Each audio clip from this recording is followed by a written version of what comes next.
Have you seen the studies on creatine and performance with sleep deprivation? Creatine can help boost your strength a little bit. Grams a day, they saw a statistically significant improvement across pretty much every cognitive score. It can improve sprint performance, jump performance, and even grappling performance. Some studies have found increased benefits up to like 20 grams a day. Creatine robustly helps add a small but notable amount of muscle size to your body. Every woman over 40 years old should be on a minimum 5 milligrams of creatine a day for cognitive function. Creatine Monohydrate. Creatine, monohydrate. Impact creatine from MyProtein. What is creatine?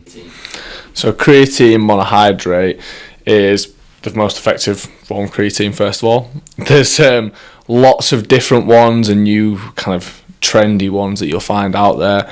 But creatine's effectively, in terms of trying to break down science a little bit, effectively creatine is the compound that you find phosphocreatine, which you'll find in your muscles and brain, and effectively it's used in that kind of fast acting energy production within the body, particularly for high power output, sprint performance, and effectively you want to try and maximize those creatine stores so you can create more ATP, which is the body's energy currency, quicker for those explosive outputs or say repeated high sprint. Okay, you mentioned creatine monohydrate, that's the form that is. Is there other types of creatine? And you said that's the best one. So why is creatine monohydrate the best one? Yeah, so there's loads of different types of creatine, and like I say, a lot of it's coming out into gummy forms and more edible forms. There was one the event we were doing the other day where they put it into like a snack bar form, which I've never come across before. Most of the time you'll find it in powders. Why is it so popular? Well, I think one of the main reasons it's so popular is one of the biggest things, and one of the most types of people I see using it will be people that go to the gym. And it's associated with developing greater lean mass. So that's probably one of the reasons as to why it's so popular. And it's one of the most researched supplements out there. It's probably one of the most science-backed supplements that you can find on the market, and it's shown to have massive impacts in terms of performance. So you're saying it's commonly used by gym bros, let's say, or people who like to go to the gym and the rest of it. Who should actually be taking creatine? Because, like we say, when we think of creatine, typically, as well in the past, more guys who are taking it that are going to the gym. That's the association we make. And some women tend to think that it can make them too bulky. So who should actually be taking creatine? Yeah, and I guess it kind of goes back to when we were talking about why are you taking that supplement? What is the benefit that you want to get from it? So like say, for example, your typical gym bros where they might want to put on some lean mass, they might want to put on some size, that's their goal. So that might be the reason and rationale as to why they're taking. There's no reason why they shouldn't take it, because it's been shown in the research that it will help to develop lean mass. But say, for example, in terms of athletes, particularly power athletes, strength athletes, even footballers, for example, with repeated sprints, because it's those phosphocreatine stores. If we can maximize our phosphocreatine stores, we can replenish ATP, that energy currency, quicker. So, for example, if you think about football, where, there'll be some periods of time where you watch Messi, for example, where he strolls about the pitch, it's a little bit more intermittent, but there's a lot of repeated sprint abilities. I think when I was looking at some research the other day, 7% of the distance covered is sprinting within football. So think about being able to go again and again and again with that repeated sprint. Using creatine to maximise those phosphocreatine stores beforehand is really important to make sure that we can do that and not fatigue as quickly. So football is a really, really good one. Power athletes and endurance athletes, so cyclists, runners, for example, sprinters. If you think about a 100 metre sprint, you're trying to generate as much force and speed as quick as possible over that 100 metre distance to finish as quickly as possible. And it could be the difference between podium and not getting that podium spot, or gold and silver, or silver and bronze. So it's about trying to get those extra few percentages.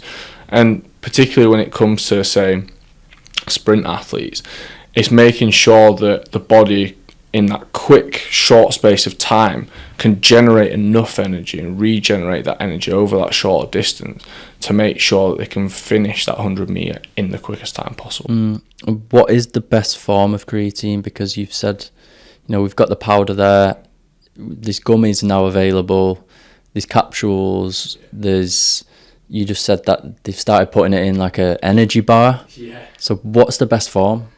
Yeah, and creatine monohydrate, which you'll find in your powder form, like the one in here, is the best one, and the one that's been researched the most. There's lots of different varieties out there now, which, like I say, you'll find in lots of different products. But the question that always kind of comes to mind when I speak to other nutritionists is that how have they managed to stabilize that creatine within that product to make sure the body can then actually utilize it as well, because particularly within the powders, it's easier for them to stabilize it. So if it's being stabilized, it's more readily available for the body to use to maximize those phosphocreatine stores. But I think a lot of the time now, in conversations I've had with athletes, and particularly younger athletes and parents, they don't want their kids to be using powders a lot, which seems quite strange, because if you think about a lot of supplements that are out there, like your proteins and your creatines and even like pre-workouts and things like that, they generally tend to come in powder forms. Yeah. And I think the move from those more powder forms, in my opinion anyway, to say the gummies, snack bars, things like that, is to make it more palatable. But is there enough research out there to say that that particular form in that vehicle, does it actually have the same impact on performance that the powder forms do? And at the moment, that research isn't there. Is the research using powders? Yes, primarily the vast majority of the research is using creatine monohydrate powders, and usually they tend to kind of fall into two categories. So I'm sure we'll come on to it around kind of loading phases or daily doses. A lot of the kind of early research was using kind of 20 grams a day loading phases for 5 to 7 days, and then seeing how that would maybe compare to just using your typical kind of 3 to 5 grams a day over sort of a similar period. And really, there's not actually that much difference. Not a significant difference anyway. And if we think about the practical application for an athlete, for example, it's probably a lot easier. Well, I know from conversations, it's a lot easier just to have that 3 to 5 gram scoop once a day, rather than having those 4 scoops throughout that day to get that creatine in and maximize those phosphocreatine stores. So, I've got creatine there. Can you give me your thoughts on it? Let's have a look. So, my protein is always a fairly good start, because they generally tend to be quite good in terms of the products that they're making. I think a lot of athletes I know will tend to default to my protein, because it's one of the biggest brands out there, and this one I've used myself before actually, and it's something that because I don't particularly take creatine anymore. My goals are slightly different at the minute, but it is a fairly good product.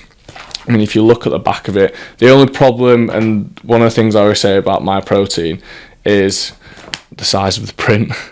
It's very, very difficult to read and get in there, but with these in particular, 1 scoop will hit that 3 to 5 grams. So this one's a nice simple one to use on a day-to-day basis. And again, like I said, if you're just doing that kind of 1 scoop, 1 serving a day, it's a lot easier to remember. And this one in particular will help to give that 3 grams of creatine as a minimum. Is it Informed Sport tested? So this one, you have to have a look, because this one doesn't have the Informed Sport label on there. So this is what we're talking about in terms of making sure and double checking, because you think my protein, oh yeah, that'll be safe, that'll be absolutely fine. But if you look on that packaging, there's no Informed Sport logo on there.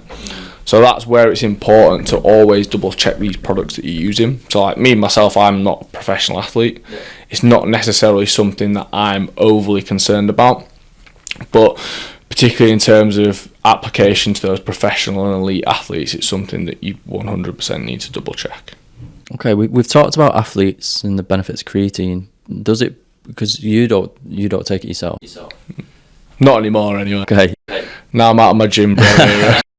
So for the everyday people who are not athletes, maybe recreational athletes, myself, runner, go gym, whatever it is, what are the benefits for me taking creatine? Wait, if you got this far, you must be enjoying the conversation. Make sure to hit the like button and press subscribe to show your support. Back to the episode. Well, like we mentioned earlier, in my experience, most average people want to put on lean mass. Yeah. That's one of the biggest ones. And even say, for example, you might get recreational athletes that aren't necessarily competing to an elite level, but they still like to compete. Like, they still like to do their own kind of events. So it might be that they still want to get those additional performance aspects. So like endurance athletes, for example. So there's one of my friends, he's a triathlete. He doesn't compete at an elite level, he just does it because he enjoys it. But he takes creatine on a day-to-day basis to help with those extra power outputs towards the end of a leg or to the end of the actual race itself, because he knows that it does improve his performance. Because I mean, he's a nutritionist himself, so he kind of knows those benefits. But for the average day-to-day person, like I said, it comes back to what are those goals. But particularly in terms of improving lean mass, power output, endurance capacity as well, because it's that phosphocreatine that's, like we mentioned, replenishing those ATP stores quicker.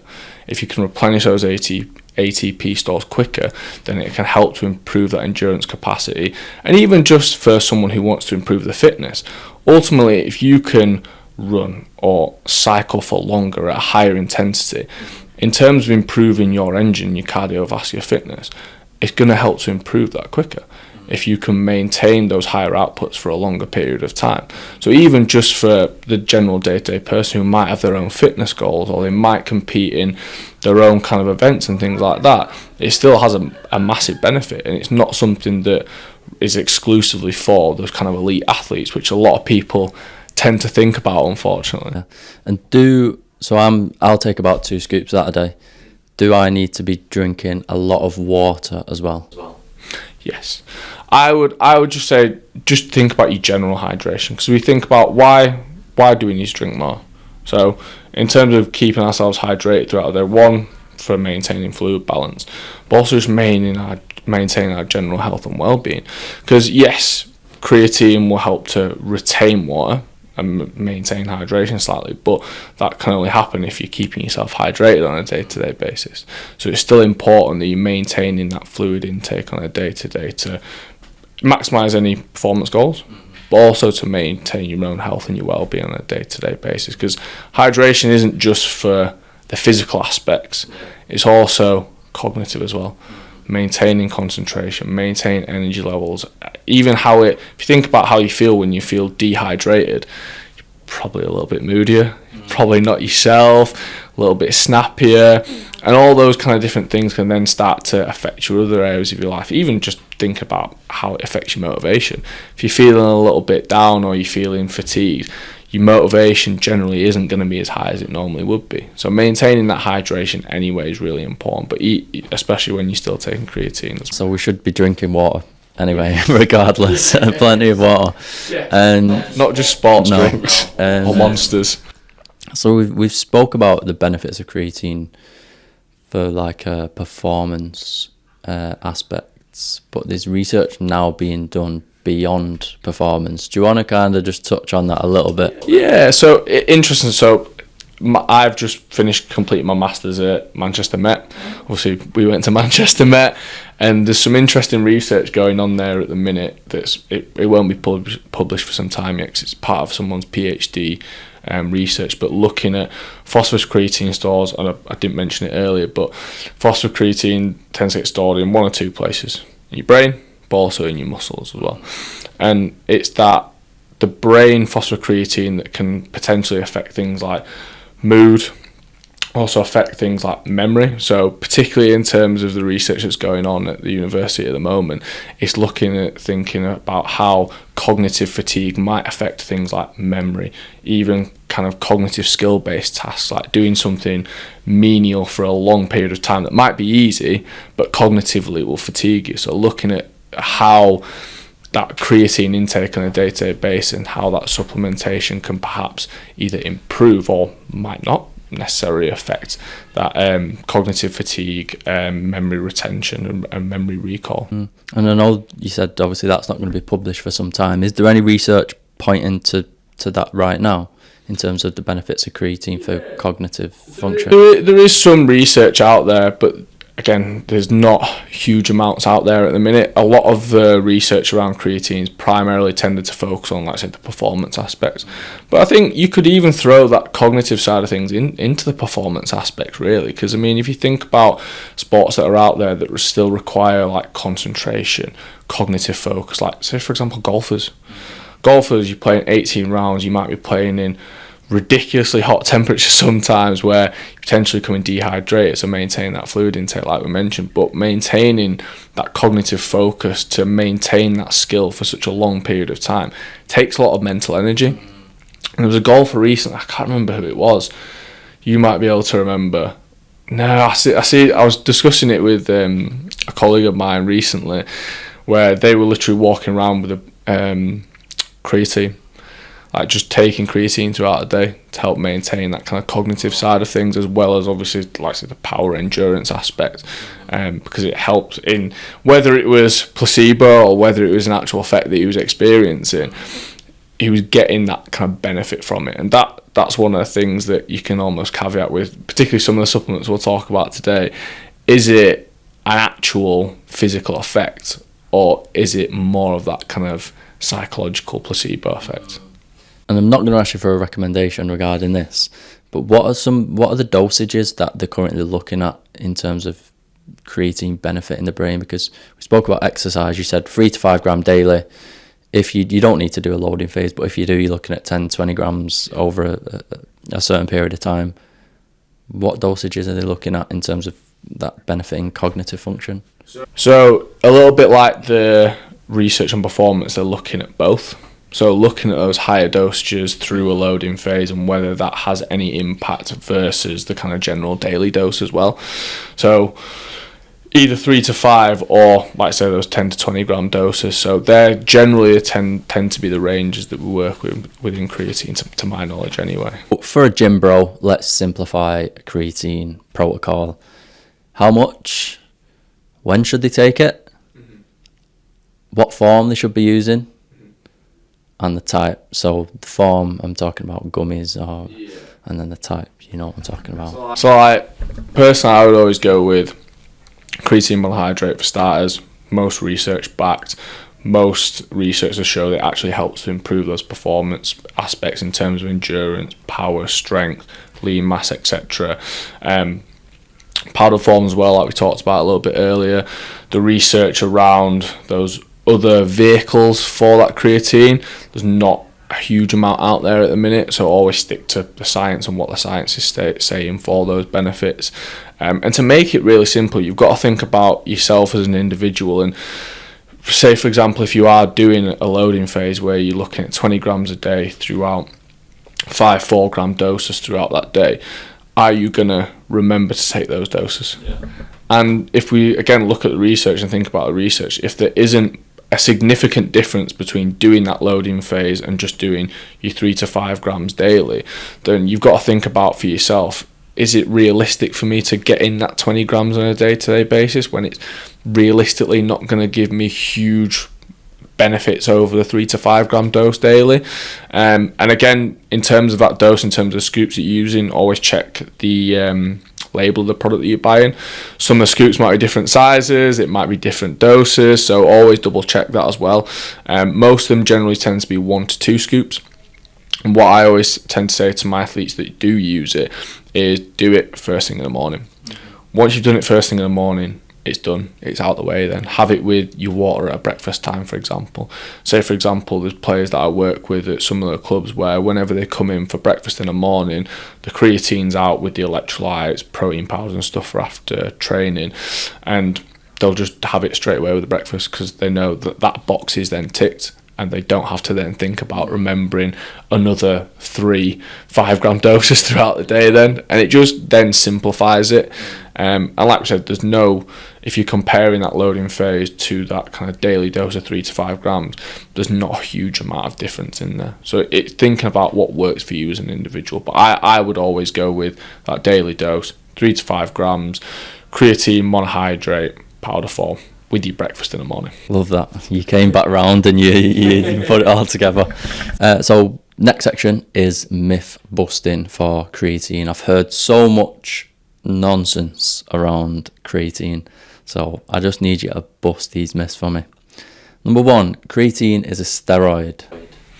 No, it's not a steroid, first and foremost. Creatine causes hair loss. No.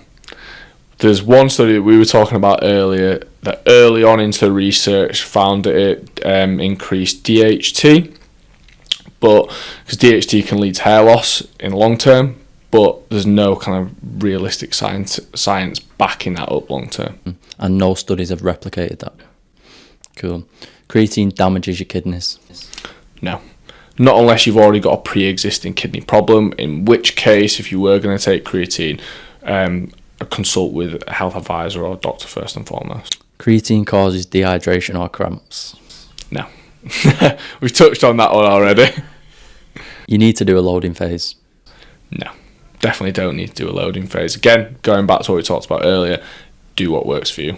All creatine is the same. No. As we've said, there's loads of different types of creatine out there. Always go for creatine monohydrate. Most researched, most science backed. Stick to what the science says.